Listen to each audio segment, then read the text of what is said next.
This is if ice blocks had a mind of their own. They're spreading and infecting the entire world.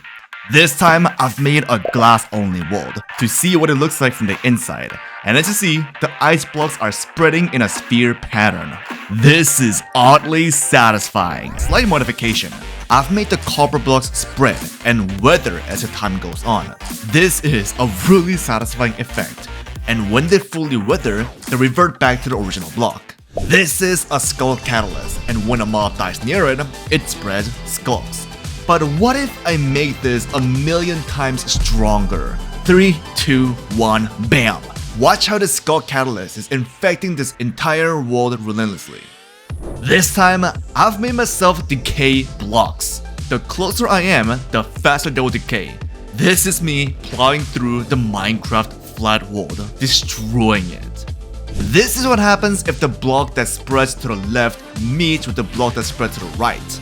It makes a very unusual pattern where they meet. Now, I've made this into a 3D shape, and this looks like it is kind of under control, as it is not spreading further down or up, until it didn't anymore. But what if the blocks could go up indefinitely without any restrictions? So I've made sponge blocks do that, and this was the result. Check this out. We're slowly going up into the sky, filling the entire Minecraft world. At this point, it has hit the height limit and it is flattening out now. I've made blocks explode when they meet with each other. It looks like the explosion is preventing them from merging with each other. What if blocks made a completely new block instead of explosions? I use glass for better visibility, and check this out. They're making some out of a flat surface with a bit of randomization. This is a giant sphere, and I'll be infecting with gold. Whoa, I am freaking rich now. But again, I wanna see what it looks like from the inside. So let's change this thing into glass. Yep, that is way better.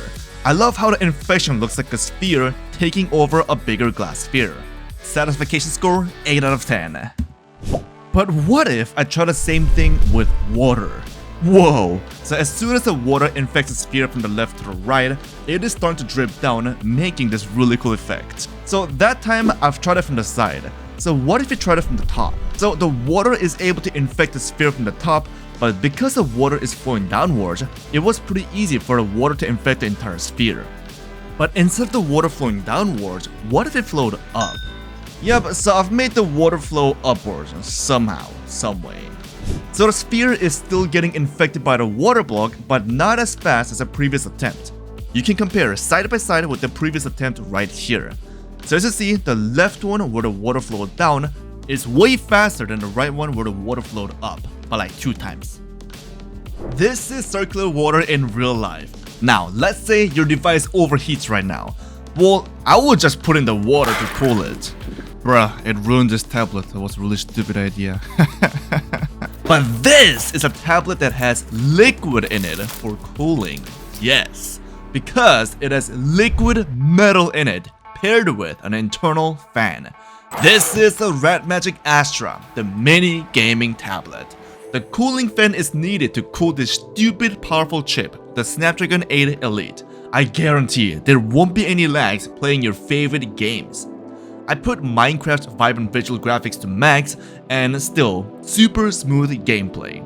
This tablet features an 8200 mAh battery that will last you 33 hours of continuous movie playback, which you can also charge fully in 71 minutes. The display is 2.4K 165Hz, perfect for a mini tablet. It also delivers enhanced touch precisions, so water is not a problem.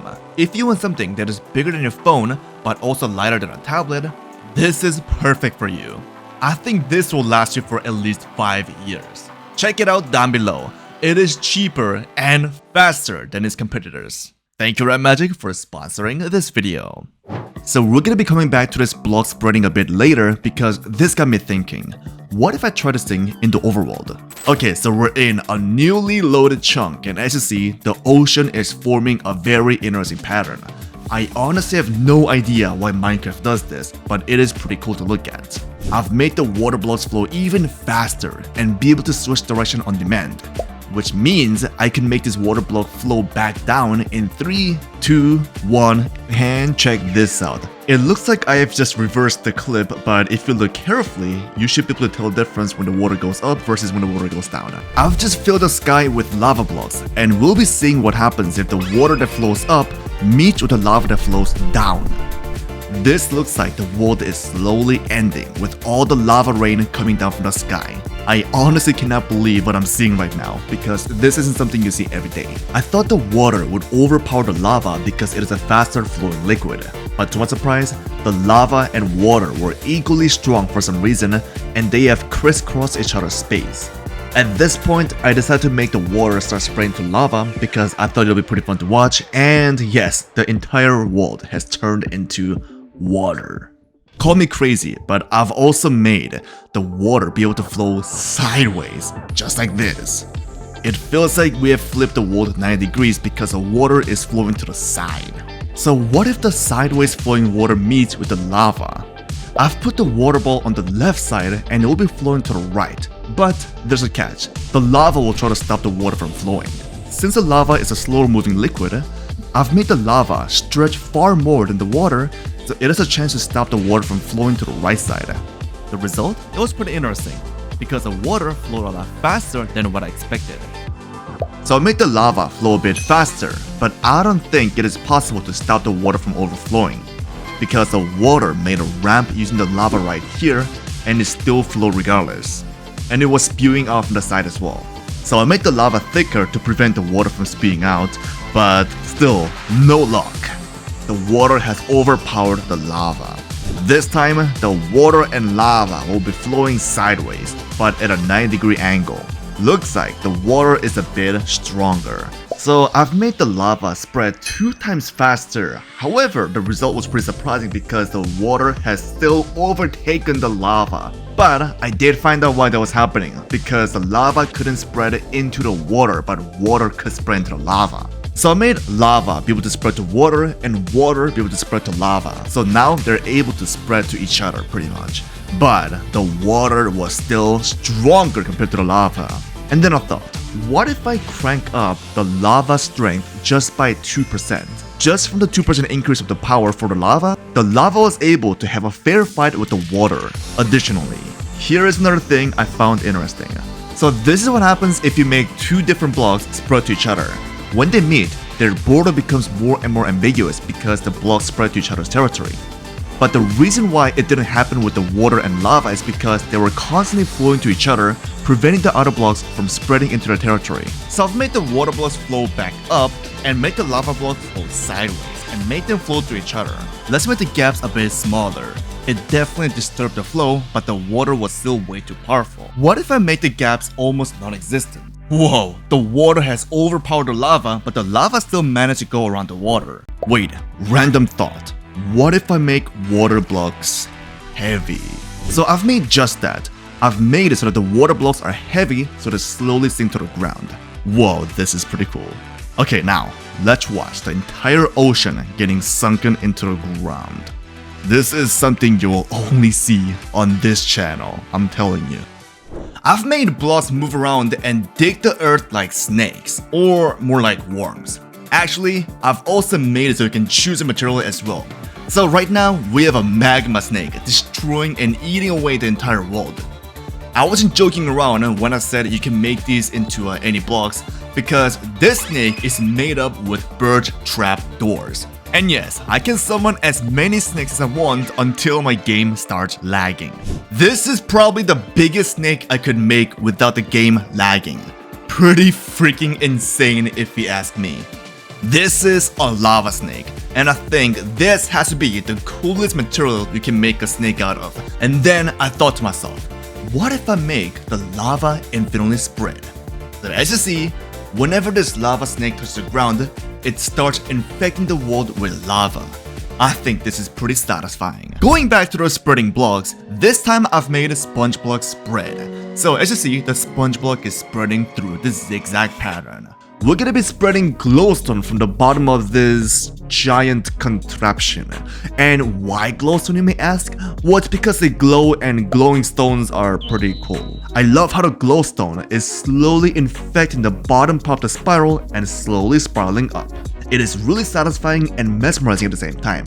I absolutely love this. Let's have a look at this from the top down. This is oddly satisfying. I'll rate this a 9 out of 10. I've made TNT blocks spread and infect this spiky thing. What if you make them explode? Oh gosh, this is pretty laggy.